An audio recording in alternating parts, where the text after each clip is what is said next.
राष्ट्रीय हिंदू आंदोलन आणि सनातन संस्थेन मराठी राजभाषा जावची अशी मागणी केल्या। म्हापशा मार्केटान हिंदू लोकांमदी जागृताय करपाक राष्ट्रीय हिंदू आंदोलन समितीन ल्हान सभेचे आयोजन केले। आरडीएक्स खातीर म्हापशेच्यान गौतम शिरोडकार।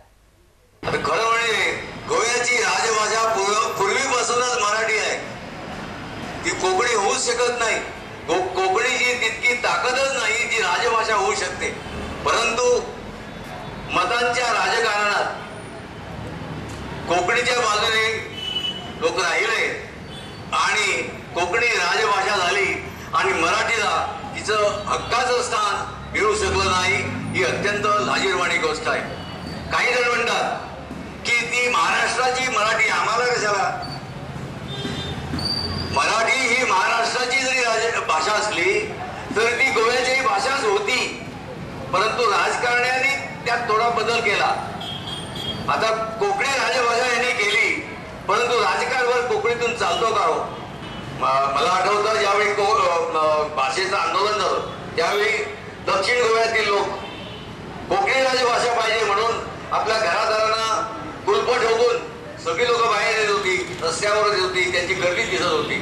परंतु आमच्या मागच्यात इतके लोक आहेत, हजारो लोक आहेत ज्यांना मराठी हवी आहे, पण रस्त्यावर किती लोक आले आहेत हा प्रश्न आहे। आम्ही जोपर्यंत रस्त्यावर मोठ्या संख्येने येत नाहीत तोपर्यंत सरकारला आमचं म्हणणं कळणार नाही। वैदिक हिंदू धर्माचा जय हो, आर्य सनातन वैदिक हिंदू धर्माचा जय हो, हिंदू एकतेचा जय हो। आज सर्वप्रथम एक गोष्ट सांगू इच्छितो की आपण जर संघटित उभे राहिलो तर बऱ्याच गोष्टी करू शकतो। हरियाणामधील तिथल्या व्यापारी संघटनेने पुढाकार घेऊन एक ठराव घेतलाय।